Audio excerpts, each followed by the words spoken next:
Baik, kembali bersama kami di Indonesia Bicara. Kita masih bicara terkait Komodo dan dilansir melalui media, melalui Ditjen Cipta Karya Kementerian PUPR, ini dana yang dianggarkan 69,96 miliar untuk menata kawasan Pulau Rinca yang meliputi bangunan pusat informasi, sentra souvenir, ada juga kafe dan toilet publik. Kalau kita bicara kawasan Komodo ini memang ada beberapa pulau, namun pusatnya hewan melata ini ada di Pulau Komodo dan Pulau Rinca. Nah, ini menurut ahli ekologi memang ini dua pulau yang sangat memungkinkan untuk komodo berkembang biak dan untuk kelangsungan kadal raksasa terbesar di dunia ini. Nah, di segmen ini saya akan berbincang dengan Dirjen KSDAE Kementerian LHK, ada Pak Wiratno. Selamat malam Pak Wiratno.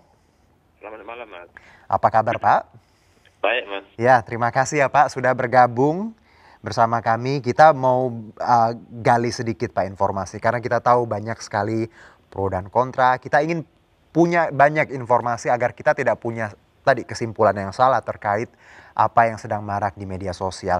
Kalau kita melihat proyek yang di Pulau Rinca, Pak, bisa dijelaskan nggak, Pak, sebenarnya apa ini? Karena banyak masyarakat menyebutnya Jurassic Park, tapi yang saya baca juga ini ada beberapa proyek tadi terkait ya konservasi dan hal-hal lain. Kalau Pak Wiratno punya jawabannya seperti apa? Iya, sederhana aja. Di Pulau Rinca yang luasnya 22.000 hektar itu, yang salah dihuni oleh kira-kira 1.300 komodo. Baik. Yang mempunyai 33 lembah. 33 lembah yang dihuni komodo. Oke. Nah, Loh Buaya itu merupakan salah satu lembah. Oke, Loh Buaya. Ya, dari 33 itu ya. Nah, luasnya kira-kira lembah Loh Buaya itu 500 hektar. Oke. Dan sejak dulu ada sarana prasarana itu di situ kira-kira dalam ruangan 1 hektar.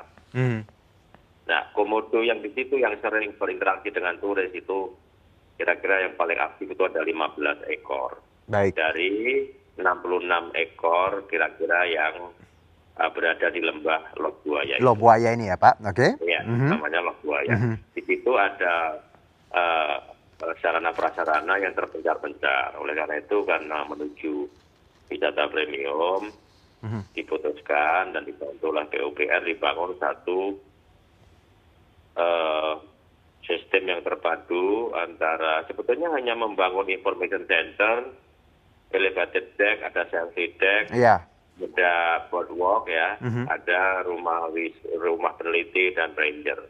Itu aja sebetulnya. Dan tentu instalasi air dan dibangun satu dermaga yang bagus, yang bentuknya Y begitu, seperti lidahnya komodo, kalau didesain oleh satu arsitek, mempertimbangkan semuanya,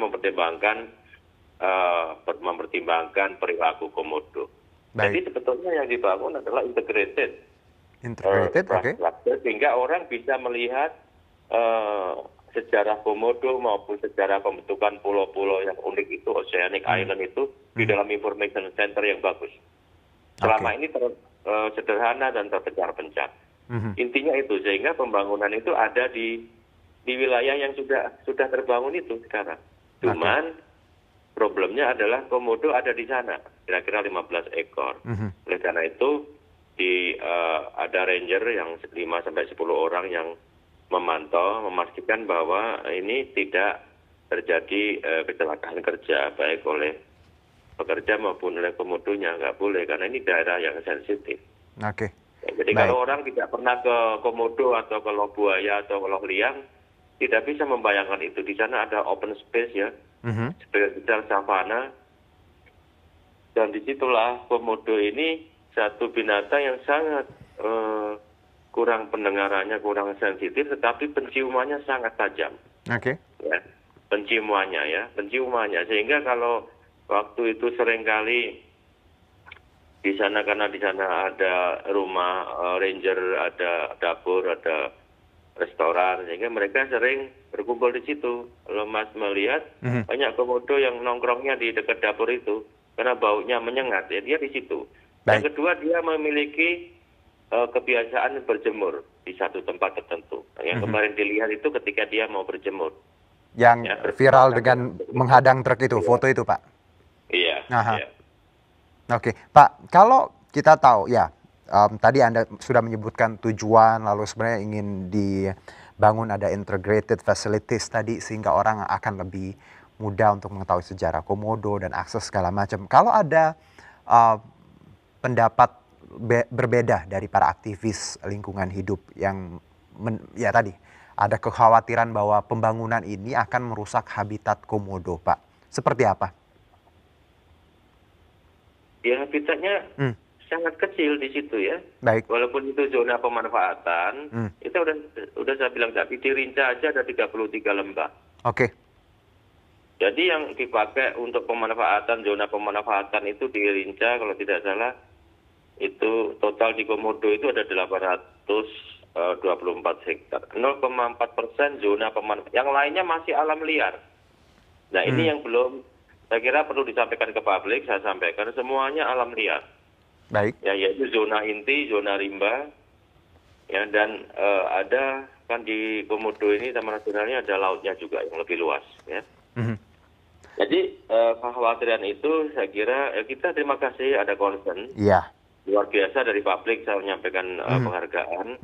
Tentu dengan ini kita akan sangat berhati-hati. Oleh karena itu besok Jumat besok pagi saya berangkat untuk melakukan cek langsung situasi di lapangan, ya di Rinca, di Lok Buaya. Oke, karena ini ya yang terjadi beberapa hari terakhir dengan viralnya foto Komodo menghadang truk ini tentunya ya informasi yang harus kita dapatkan sebanyak-banyaknya karena kita tidak ingin memberikan sesuatu yang menyesatkan kan Pak ya.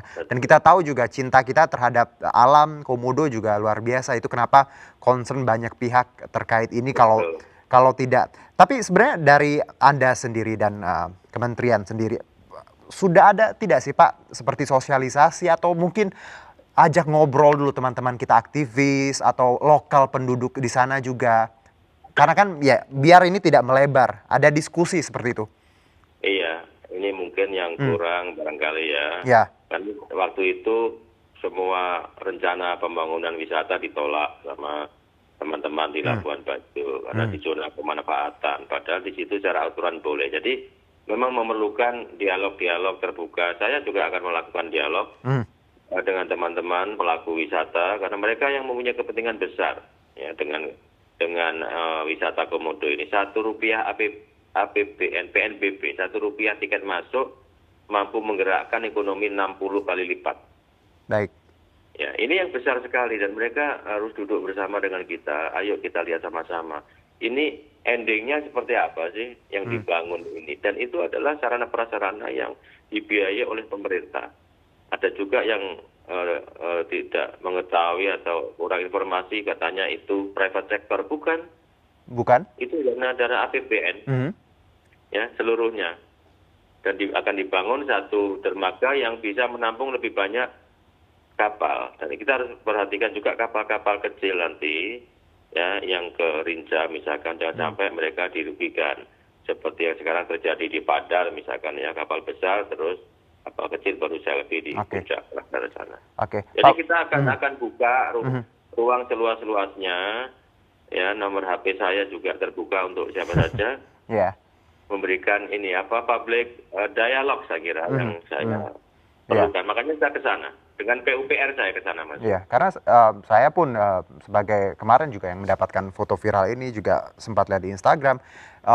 Saya tidak pengen cuma mentah-mentah saya telan gitu.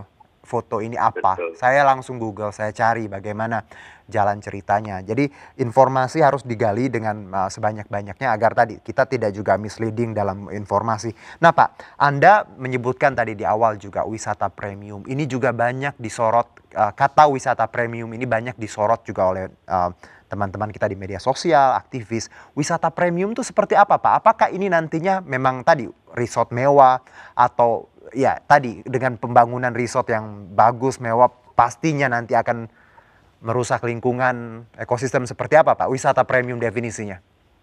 Iya, menurut saya wisata premium yang masih diperdebatkan ini karena belum jelas bentuknya.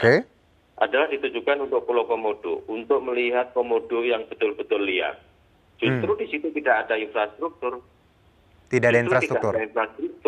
Karena ingin melihat Komodo yang bedanya kalau kita melihat komodo yang tidur-tiduran seperti itu tidak menarik sebetulnya. Ya. Kecuali untuk wisatawan yang untuk selfie sebentar ya. Tapi wild komodo yang bisa kita melihat dia berburu mangsanya, itu sesuatu yang luar biasa.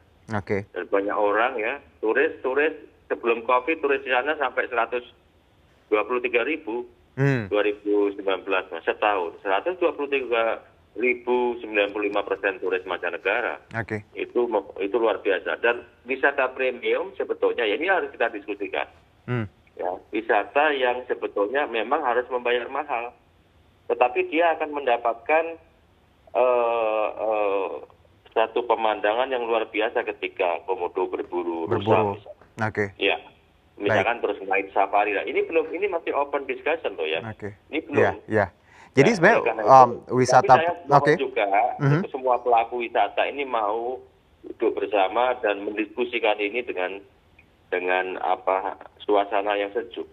Ya, pastinya Pak. Kita ingin itu. Itu penting sekali dan kita terbuka untuk itu. Jadi wisata. Sekarang misalkan turis hanya membayar 150.000 menikmati. Kecuali kalau dia pakai hias bisa 7 orang satu hias bisa 60 juta, 50 juta. Oke. Jadi pemanfaatan ekonomi juga tadi ya Pak. Nah, kalau Anda menyebutkan tadi menarik bahwa wisata premium itu tidak ada infrastruktur, tapi tadi menikmati komodo ya di alam liar dengan tadi mungkin momen-momen yang memang luar biasa, tidak hanya sekedar selfie seperti itu. Nah, dan harus safe. Harus safe. Oke. Dan Pak, si interpreter itu harus bisa menjelaskan apa ini World Heritage, sejarah komodo dan sejarah pembentukan pulau-pulau di situ. Harus langsung menceritakan itu. Itu premium. Bukan sekedar mengantar turis dan pulang.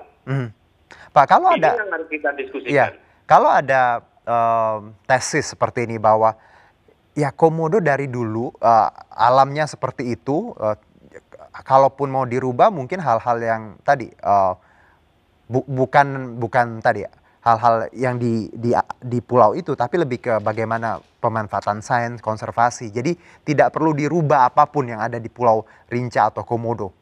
Kalau ada tesis seperti ini, Pak? Iya, memang ada ide. Semuanya infrastruktur ada di Labuan Bajo.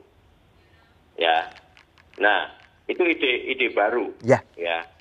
Ide yang lama, bukan ide, berdasarkan aturan, di dalam zona pemanfaatan, boleh dibangun infrastruktur dengan bukan hotel berbintang, no.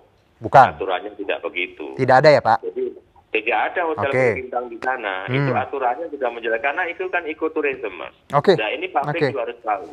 Makanya hotel-hotel berbintang, bintang 5 kan di Labuan Bajo, tidak boleh di dalam sana. Betul. Nah, ekolodge yang pro nature ya, itu yang dikembangkan. Dan yang penting justru paket selain terestrial juga paket menyelam dan diving dan snorkeling dan seterusnya ya.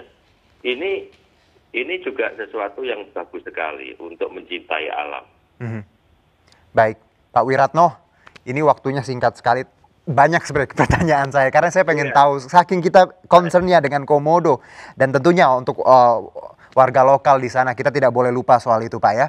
Pak, terima kasih Pak atas insight-nya. Sehat-sehat nanti insya Allah kalau punya waktu kita berbincang lagi ya Pak ya. Setelah pulang saya dari lapangan nanti juga wisata budaya bagus sekali untuk masyarakat ya. Baik. Penting sekali. Boleh Pak Wiratno. Kesejahteraan masyarakat. Ya. Terima kasih Pak Wiratno. Selamat malam. Terima kasih Mas. Ya. Selamat malam.